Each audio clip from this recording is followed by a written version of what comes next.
Au bureau, Greg passe son temps à dessiner au lieu de travailler. Il a dans la tête l'image d'un endroit magnifique et d'une jolie femme, tous deux très réels pour lui. Emily, sa fille, l'appelle pour lui demander d'abord comment va son épaule blessée. Après qu'il lui confirme qu'il prend ses médicaments, elle l'invite au dîner pour fêter sa remise de diplôme. Mais la relation de Greg avec son ex-femme est mauvaise, et il craint de gâcher la soirée. Il propose alors d'emmener Emily et son frère sortir le lendemain. Puis Greg appelle la pharmacie pour renouveler son ordonnance, mais on lui dit qu'il a épuisé tous ses renouvellements. Après avoir pris son dernier médicament, il part à une réunion avec son patron et ne remarque pas que son portefeuille glisse sur son bureau.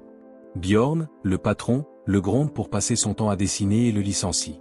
D'abord choqué, Greg ne sait comment réagir, mais quand Bjorn touche son épaule, Greg craque et le pousse. Bjorn se cogne accidentellement la tête contre le bureau et meurt sur le coup. Pris de panique, Greg envisage des solutions, mais la salle de bain est occupée et la sortie de secours déclencherait une alarme. Il décide alors d'accrocher le corps à la fenêtre avec les manches de sa chemise et de le cacher derrière le rideau.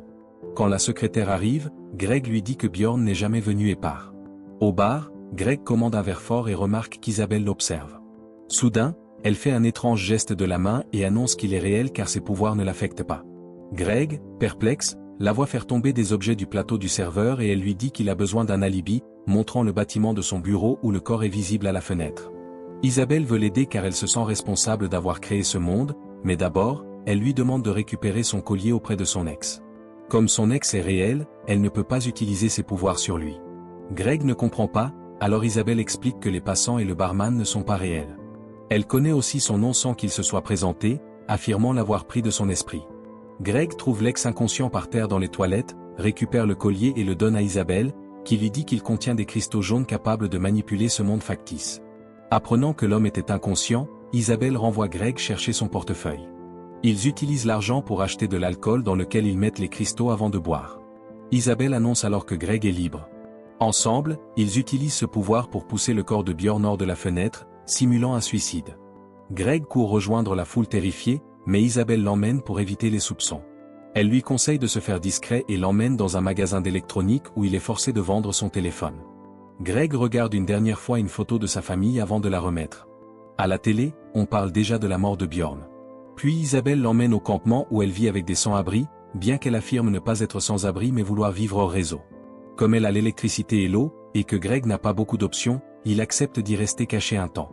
Le soir, ils regardent les infos et apprennent que la mort de Bjorn est officiellement classée en suicide, donc Greg est en sécurité. Il se sent coupable, mais Isabelle lui rappelle que Bjorn n'était pas réel. Comme il doute encore, elle décide de lui apprendre à utiliser ses pouvoirs. Elle commence par lui mettre un briquet dans la main et le guide pour allumer des bougies à distance, ce qu'il réussit du premier coup. Puis elle éteint les bougies d'un geste et reprend le briquet. Greg essaie avec sa main nue et rallume les bougies. Au dîner, Greg montre à Isabelle ses dessins de la maison chic et de la belle femme, qu'elle reconnaît comme elle-même, ce qui signifie qu'il dessine leur vraie vie hors de ce monde et qu'il est son homme. Ils s'embrassent. Le lendemain matin, Emily va voir son frère Arthur pour lui demander d'aider à retrouver Greg et le convaincre de venir à sa remise de diplôme. Arthur refuse, disant qu'il ne peut plus lui faire confiance, rappelant qu'il utilise toujours une blessure comme excuse pour éviter les choses et sous-entendant qu'il est accro aux médicaments, ce qui contrarie Emily qui s'en va. Pendant ce temps, Isabelle et Greg font du roller et s'amusent à faire tomber les gens avec leurs pouvoirs, même les personnes âgées. Greg hésite, mais Isabelle lui apprend que rien n'a d'importance car ce n'est pas réel. Une fois tout le monde à terre, ils s'embrassent au milieu du cercle. Dans les toilettes, ils prennent d'autres cristaux jaunes et finissent par faire des bêtises dans une cabine. En sortant, ils volent des vêtements au porte-manteau. Dehors, ils regardent leur propre arrestation. Soudain, ils se retrouvent dans les voitures de police et les personnes portant les manteaux volés ne sont que deux sans-abri. Au poste de police, leurs photos sont prises mais ils refusent de donner leur nom aux policiers. Bientôt libérés, ils ont encore envie de s'amuser. Pendant ce temps, Emily visite tous les refuges locaux pour retrouver son père. Peu après, Isabelle demande à Greg de l'attendre au restaurant, puis elle va au coin de la rue où il vole un client aux travailleuses du quartier. Greg veut commander en attendant, mais il n'a pas assez d'argent et Isabelle part avec le client en voiture. À une table, Arthur traîne avec des amis, remarque la mauvaise situation de son père mais ne l'approche pas. Greg attend dehors un moment quand un employé prend pitié de lui et lui donne de la nourriture périmée. Isabelle revient alors et ils mangent ensemble. Le soir, Isabelle rend visite à Kendo pour faire remplir son collier avec des cristaux jaunes. Greg attend dehors et un dealer tente de lui vendre des substances illégales. Quand Greg refuse, le dealer lui montre son arrière-train en insulte. En même temps, Emily cherche dans le quartier car Arthur lui a raconté ce qu'il a vu. Finalement, elle trouve Greg qui attend Isabelle et tente de l'emmener, inquiète pour son état mental. Greg lui demande d'attendre encore un peu et promet de venir à sa remise de diplôme, mais Emily révèle qu'elle a déjà eu lieu il y a 2 semaines. Greg semble avoir perdu la notion du temps mais refuse toujours de partir avec sa fille. Résignée, Emily lui donne son numéro de téléphone en lui suppliant d'appeler s'il a besoin.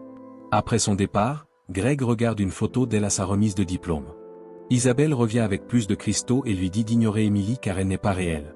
En s'éloignant, un autre dealer commence à les suivre en van, menaçant de les tirer dessus pour être dans son quartier.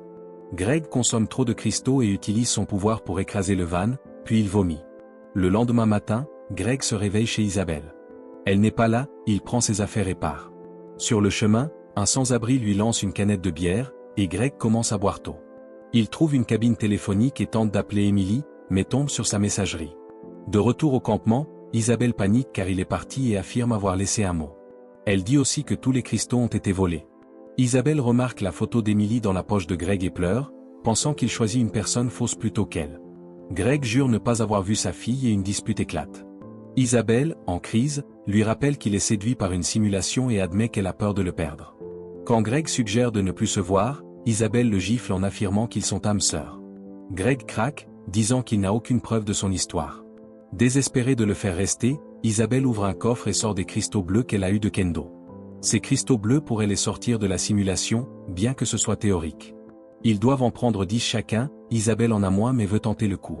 Avec un appareil spécial, Greg consomme les cristaux bleus et se réveille soudain dans un nouvel endroit. Dans une pièce mystérieuse, Greg porte des vêtements chics et est connecté à une grosse machine contenant plusieurs cerveaux.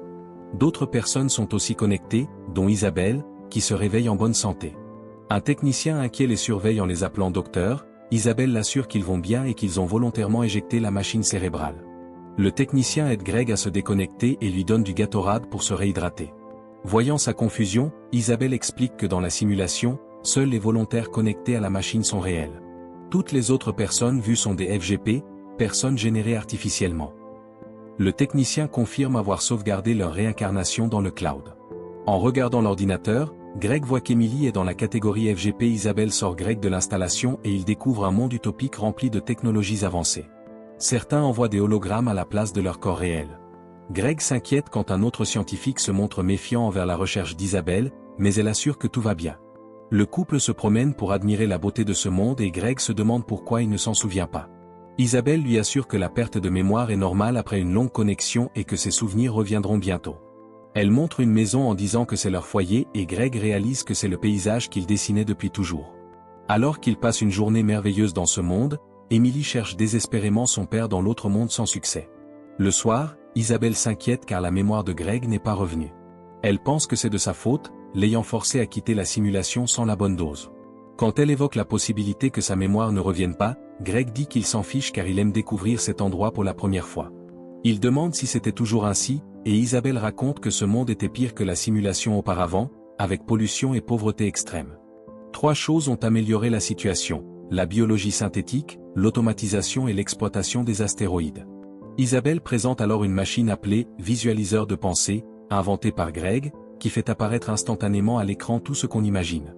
Avec ses illustrations, Isabelle raconte l'histoire de ce monde. La biologie synthétique a résolu les problèmes environnementaux, le propriétaire de l'exploitation d'astéroïdes a gagné tellement d'argent qu'il en a beaucoup donné. Chaque personne reçoit une base de 500 000 par an pendant que les robots font toutes les tâches. Les gens ont du temps pour leur passion, mais s'y sont habitués trop vite, rendant leur vie ennuyeuse. C'est pourquoi Isabelle a inventé la Brainbox. En faisant vivre aux gens des expériences difficiles, ils apprennent à apprécier le bien. Greg trouve que ça marche, car il vit une expérience incroyable. Isabelle lui rappelle qu'ils doivent retourner au labo, mais il la convainc de lui laisser encore un jour pour profiter. Le lendemain, ils font de la voile puis assistent à une fête avec beaucoup de discussions philosophiques entre scientifiques. Le soir, un médecin attend que Greg soit seul pour lui dire qu'il y a des rumeurs sur la recherche d'Isabelle. Greg le rassure, mais l'homme lui demande de surveiller car cela pourrait nuire à la réputation d'Isabelle. Après son départ, Isabelle demande à Greg ce qu'ils ont dit. Greg fait semblant de rien, mais Isabelle explose, l'accusant de la traiter comme une idiote. Elle pense que personne ne croit en elle et que tous se moquent d'elle. Pour la calmer, Greg jure qu'il croit en elle. Le couple quitte la fête sans savoir qu'un hologramme d'Emily les observe. Le technicien la prévient de ne pas s'approcher de Greg car il est imprévisible. Cette nuit-là, Greg rêve de la simulation. Le lendemain, Isabelle lui dit qu'elle veut prouver que son expérience fonctionne et qu'elle a besoin de plus de données, ils doivent donc retourner dans la machine. Greg refuse et lui demande de publier ce qu'elle a, ce qui est déjà suffisant. Elle accepte seulement après qu'il ait accepté d'être interviewé pendant la présentation. Cette nuit-là, dans un théâtre comble, Isabelle présente son expérience nommée « Bliss ». Elle explique que le vrai bonheur ne peut être atteint qu'en comprenant le contraste avec son opposé. Greg est appelé sur scène et Isabelle lui pose quelques questions. Après qu'il ait dit à la foule combien il se sent bien, Isabelle diffuse une vidéo de ses réponses avant d'entrer dans la simulation, le montrant amer et frustré. Quand elle lui demande s'il manque quelqu'un dans sa vie, Greg hésite en voyant un hologramme d'Emily dans le public, mais répond toujours « non ». Isabelle conclut que cet homme autrefois frustré est désormais plein d'émerveillement. Lors de la fête qui suit, tous les scientifiques félicitent Isabelle pour ses recherches. Greg voit encore l'hologramme d'Emily et décide de le suivre, remarquant que les roulettes de la simulation apparaissent autour d'elle. Il lui demande si elle est vraiment là, elle répond oui, lui rappelle son nom et ses enfants, affirmant que sa tête n'est pas droite. Elle a récupéré le collier avec les cristaux jaunes à ses tantes. Emily raconte une anecdote d'enfance, ce qui rend Greg heureux car il s'en souvient. Sa fille lui demande de choisir entre les deux mondes. Plusieurs hommes se disputent en essayant d'atteindre Isabelle, deviennent agressifs, un tombe sur une table en verre. Une foule de manifestants entre, provoquant un chaos total. Le bruit fait tourner Greg, Emily disparaît. Voyant Isabelle coincée dans la foule, Greg prend un cristal jaune et utilise son pouvoir pour repousser les gens. Le couple s'enfuit et découvre encore plus de chaos et d'émeutes dehors.